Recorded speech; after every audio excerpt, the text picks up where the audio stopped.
Haitian politicians will have you believe that Haiti is free. Free and independent. An independent country where clean water, electricity, healthcare are inaccessible or absent at best. An independent country without military to secure its borders.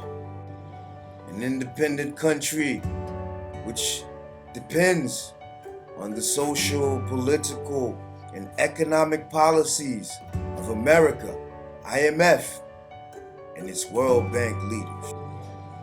It is said, as the fools are left to rule his kingdom, the wise man is forever in the quest for knowledge.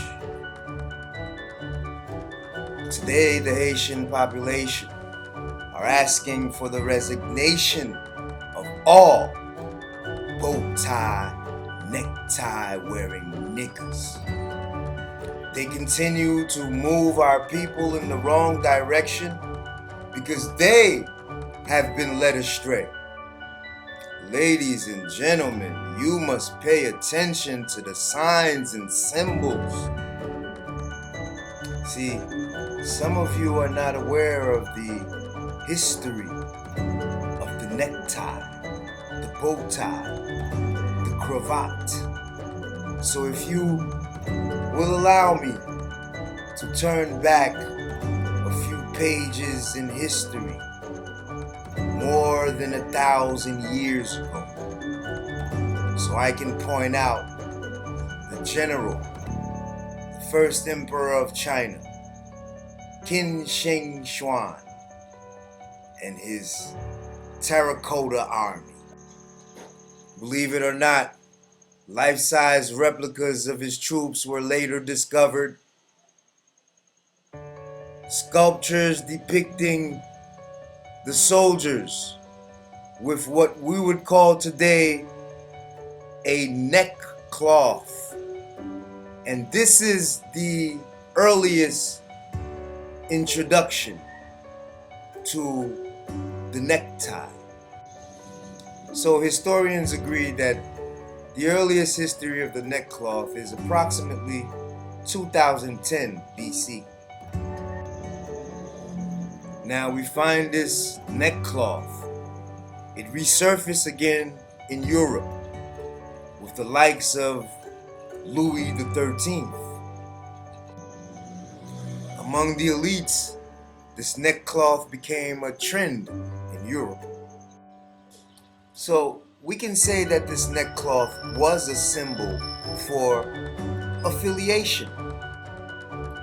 Because you see, before the neck cloth became so appealing and so popular, the terracotta army wore the neck wrap to show affiliation to the king, the emperor of China. And this was centuries before it became a Eurocentric thing. Now for black people, and especially for Haitians, the fundamental question should be, when did these niggas become affiliated?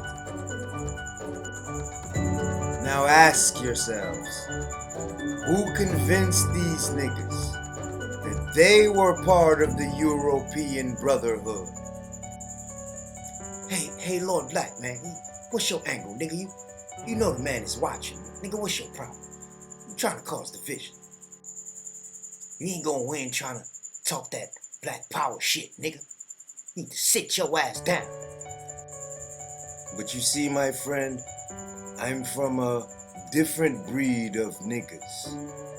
The Kaepernicks, Zulu, sons of Nzinga, Boukman, Makandal, Zie, Salim. I'm from a different breed of niggas. I am a seed from Haiti. And in between the cracks, on the sidewalks, in the ghettos and slums of America, there I managed to find soil to sprout and grow, to reap and harvest. But some seeds were not as fortunate. Seeds that are kept behind bars and in the projects, up the hill, around the corner, across the bridge. Seeds that will never get the chance to go through its full photosynthetic process. And this is the story for most of us in Black America. Asphyxia, strangulation, still tied to the umbilical cords of injustice. Yes, I'm from a different breed of niggers. Today I stand amongst the giants, the owner, the maker, the cream of the planet Earth, fathers and mothers of civilization, and the only true gods of the universe. Now this might sound like rhetoric to some, but it was in the 1960s, a few sleeps and a wake up ago. You were being fire hosed, chased, and shot by canine dogs, fighting for rights that should have been civil.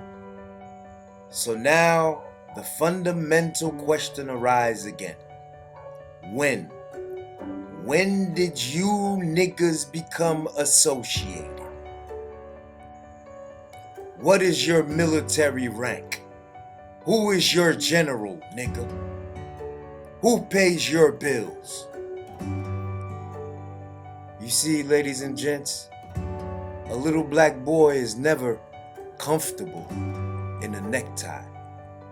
He has to be influenced. You gotta get him groomed and used to that shit. Haitian leaders and neckties. Today, you have been exposed. French-speaking niggas. They are covert military agents. Agents that answers to the rich and the powerful.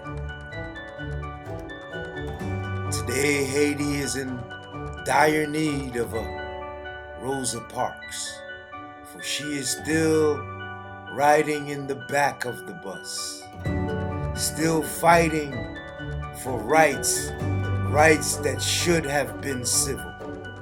And Haitian people are forced to live in conditions that are fit for neither man nor beast.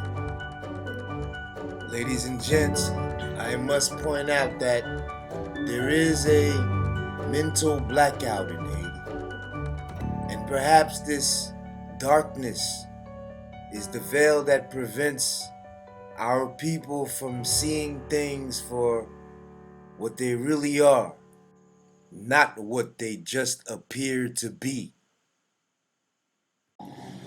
I want to also take this time to welcome everyone who is tuning in for the first time, and especially those who have been supporting me from day one. Thank you for sharing the message. Thank you for supporting the movement, and that is bringing power back into the hands of the people. Thank you for the love. You see, ladies and gents, when one takes the time to analyze the effects of colonialism, 400 years of trauma with no help, in the words of our great, highly acclaimed author, Dr. Joy DeGruy, we have been diagnosed with post-traumatic slave syndrome, a mental disorder with the symptoms of self-hate and self-destruction.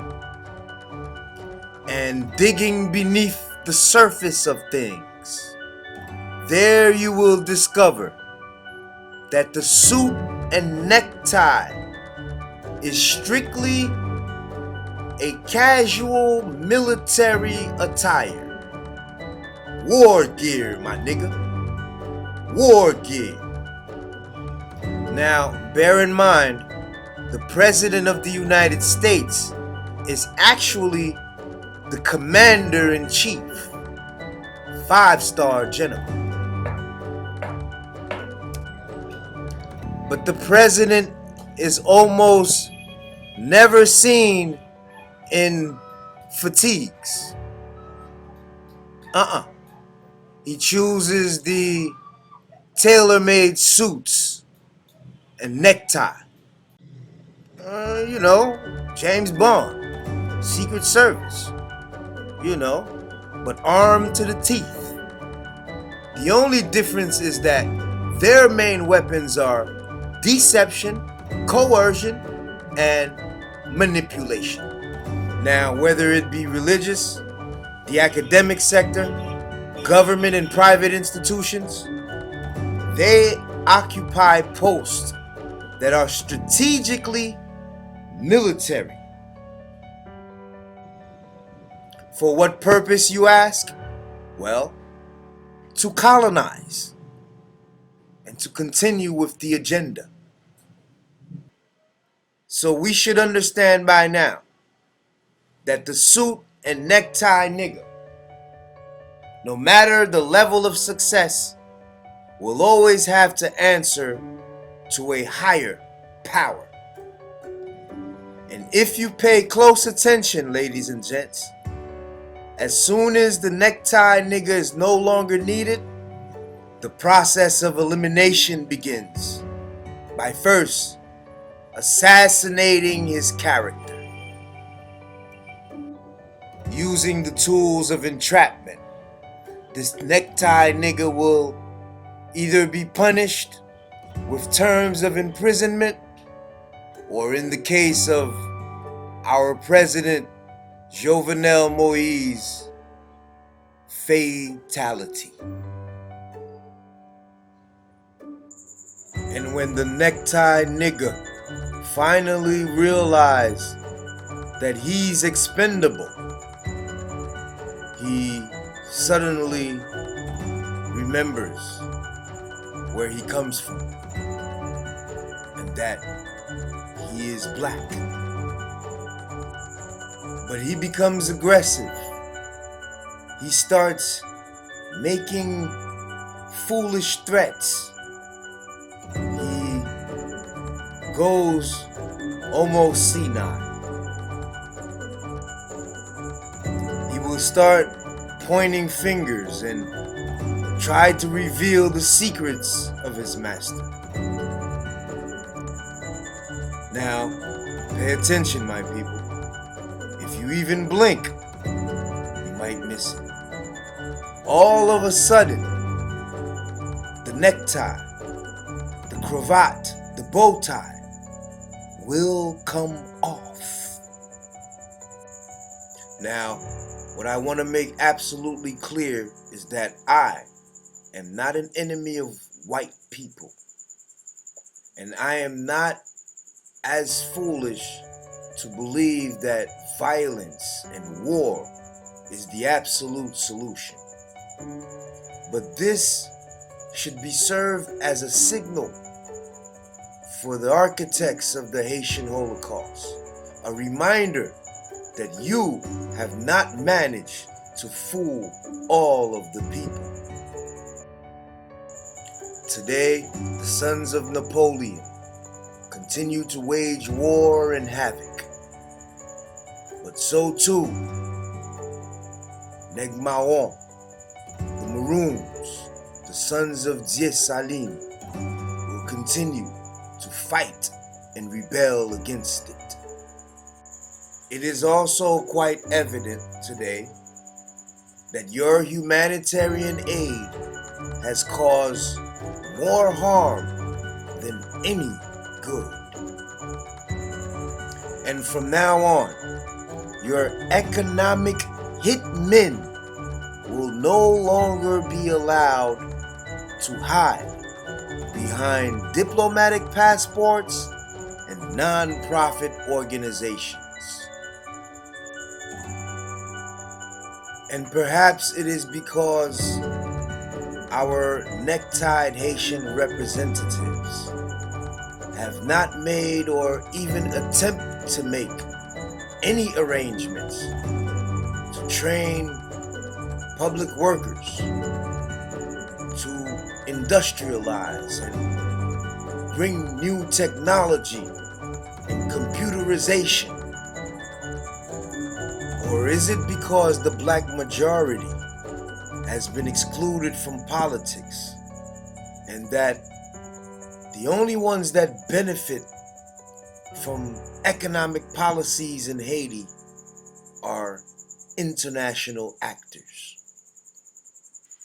Or could it be the loud silence of the Haitian diaspora, those of whom who refuse to speak out against the Haitian Holocaust?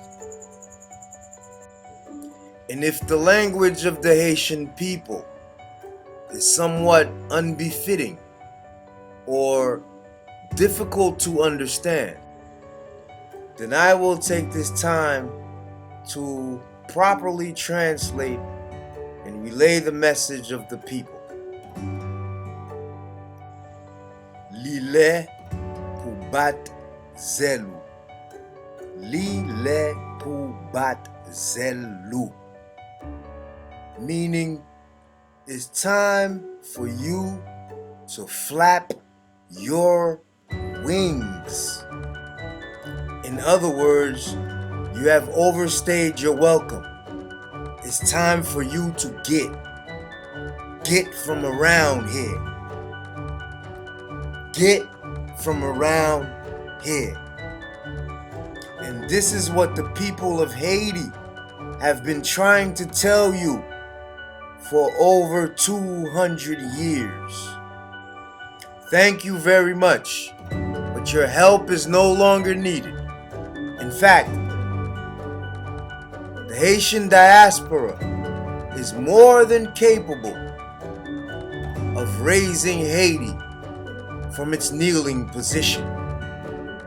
But the Haitian diaspora must be brave and courageous enough to bring an end to this social economic apartheid.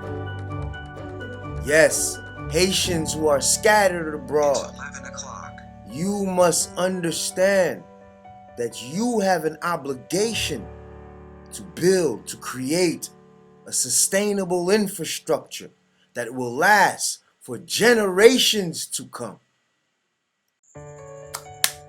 Hey, black man, I'm trying to pull your coat, man. You know the man is watching. You can't change the world, Haitian nigga. You done lost your mind. This is how it's always been, and that's how it's gonna be. Let me again point out that I am not an enemy of America, nor will I ever be. This is not to ignite political flames. In fact, I love America and the people in it. It's multicultural, it's diversity. I love America for what it stands for. But this must also be understood, that I will always be an opponent to those who refuse to respect and recognize the sovereignty of Haitian people. And in all ways will I vehemently oppose to the social, political, and economic policies that are un-American and perpendicular to justice for all and to the republic to which it stands. And out from the embassies of other countries based in Haiti, a new band of colonial pirates has emerged. And the necktied, bow-tied Haitian is recruited as political prostitute serve the needs of imperialists. Their job and mission is to construct a wall of disinformation, a wall that will muffle the voice of Haitian people. And because they are bound by the tie, they only answer to multinational corporations and banks. And so today, ladies and gents, the limited humanitarian aid that the Western world provides does not even partially compensate for the lost, what was stolen, seized, and confiscated. And if America truly stands on the principles of liberty and justice for all, then America must discontinue its unfair trading practice and distribution of wealth in Haiti and in all third world countries that are vulnerable when it comes to military and economic might. And if Haiti is truly to be a sovereign nation, then so too its monetary system must be free from the strings of puppeteers. And if we are to wash away the stains of colonialism, then we must do away with all the microbes and residues of it. It's time, my people. It's time for our black leaders to remove the cravat. It's time to sever, to cut off the umbilical cords of colonialism. And the remnants of imperialism, colonialism, are the black women that has lost all knowledge of self and has metamorphosized into something other than self.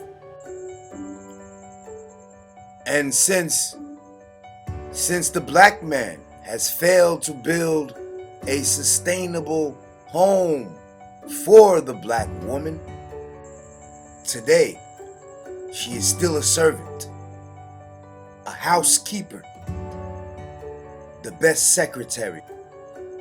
She is still breastfeeding and nursing in Massa House. And since she knows she will never be comfortable in Massa House, to protect her children, she tries her best to please Massa. She will do anything. She will bleach her skin. She will fry and cook her hair, along with her natural beauty and self-esteem. And yet today, the black woman is considered the most educated, but spends a lifetime competing in a world of Caucasian women. And with all the success and diplomas and degrees that the black woman has achieved, she is still a citizen of the second class. You see, ladies and gents, as France, Portugal, Spain, and America continue to build a sustainable infrastructure, my country was being raped and pillaged. And so it is till this day. Now, the current situation in Haiti is quite complex, but only to those who have not dug beneath the surface. In fact, it is quite obvious to see the design and blueprint for the manufacturing of poverty. How much time I got left? Okay, I'm almost done.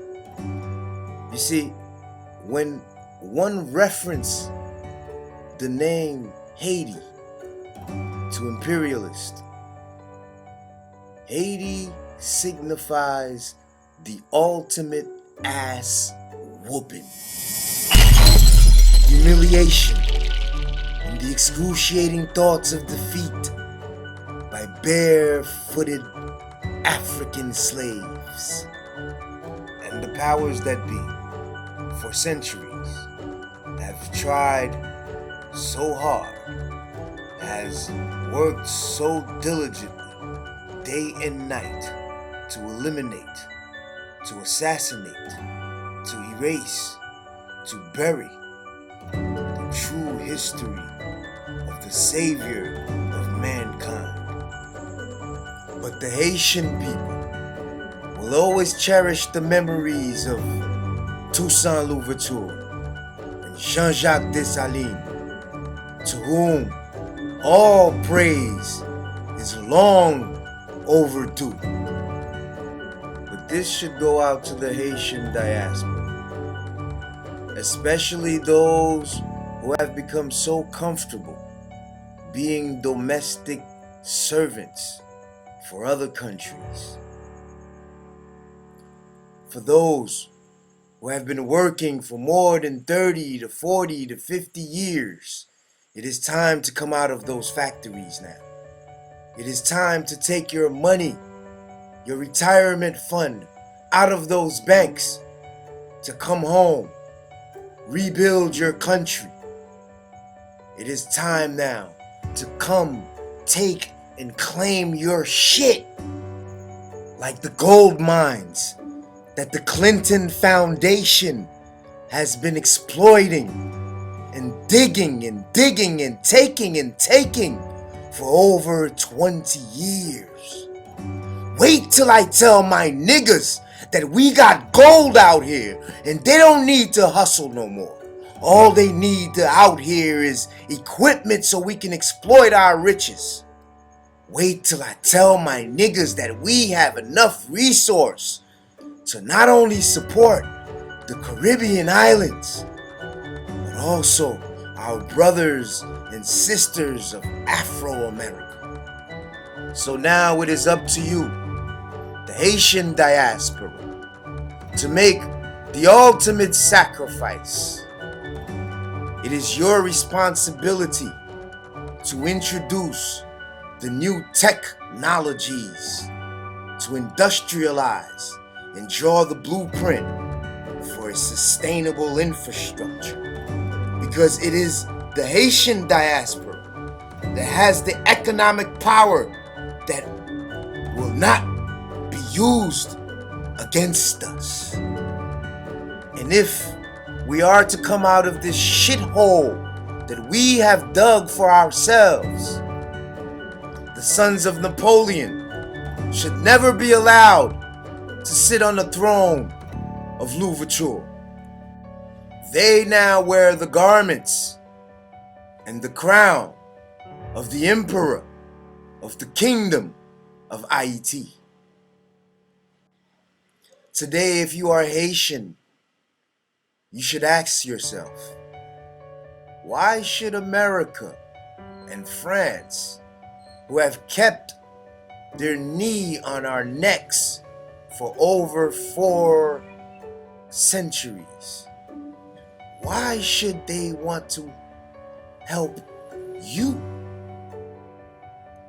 You see, ladies and gents, I was raised in America, so I am a product of it. And I was taught in America the best way to kill a motherfucker is to be his best friend. Go out of your way. Offer your help. Be generous and kind. Eventually, that dumbass nigga will let his guard down. He is completely oblivious as to whom dug the grave that he's now laying in. You see, when one has lived in both worlds, and that is the #1 country in the world, America, and in the third world, you see, you're able to distinguish and compare. Ladies and gents, there is a method to this madness. For centuries, missionaries have been coming in and out of Haiti to help. And to help with what?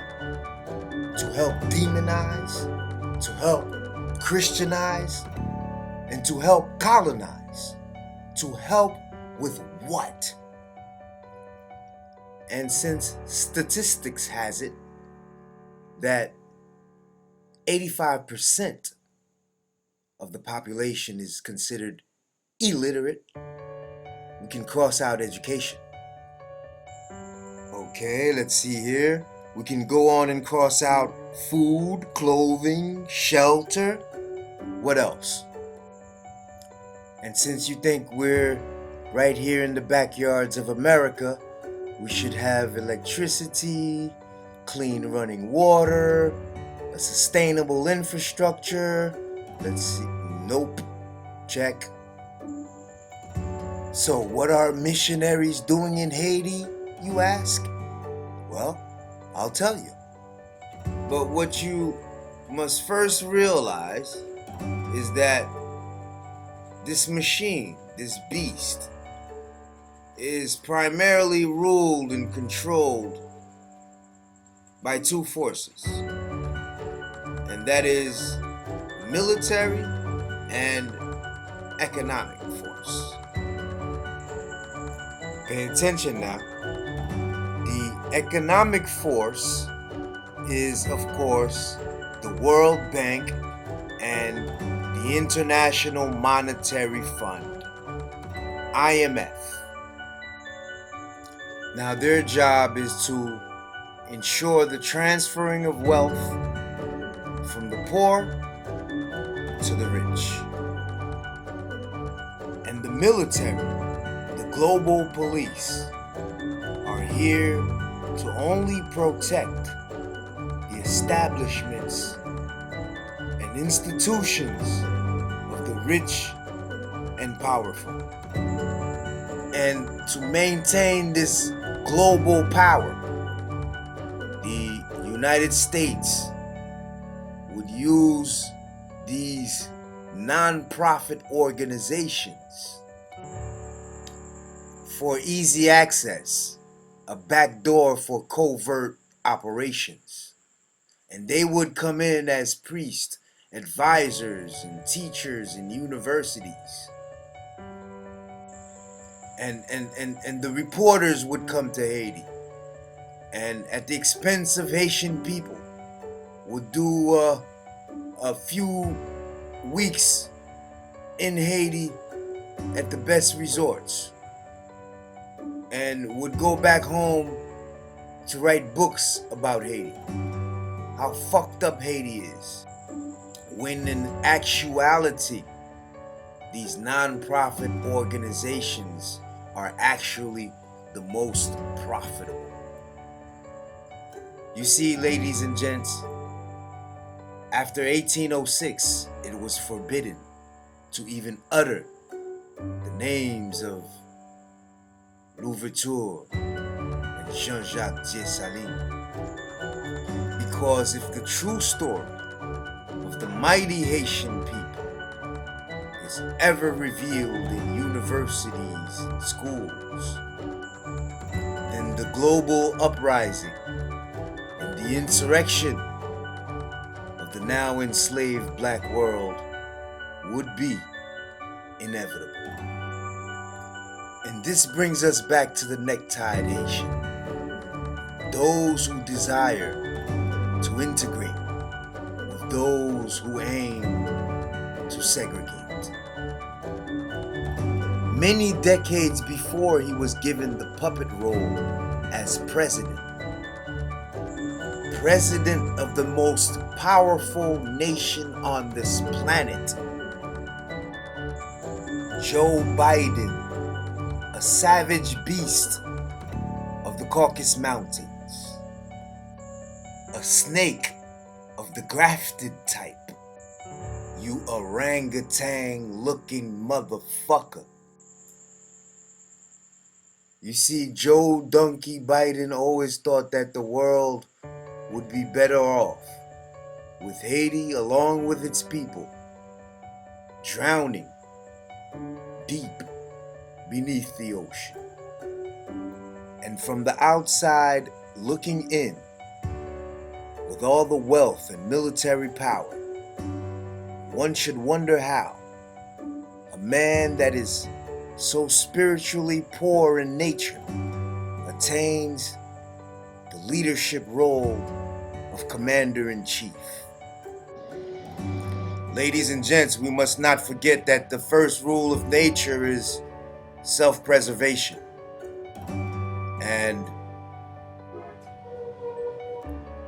And if the tables were turned, and I was the cracker, and I was the peckerwood, I would use any means necessary to protect and preserve my race, which is now has become the minority in the United States of America. So don't come asking about barbecue and G9. Don't ask me about Ezo and the Village of God. Don't ask me about no 17 hostages. Don't ask me about no 400 Maozo, 400 dummies. I figure if you can trace calls from Hotel Jupiter, Mars to Benghazi, and Hillary's emails from 110 years ago, then I figure finding 17 mercenaries wouldn't be a problem. I mean, missionaries would be no problem. And while you're at it, do me a favor, will you? And please don't make me wait like you did with your boy JFK. Well, it's not really me, it's the people. They keep bugging me. They just want to know. So can you please trace the calls of Martine Moise and the children in the house? We are really concerned about Martine Moise because she seems to only speaks in English now. She only speaks to CNNs and the ABCs and whoever can sponsor.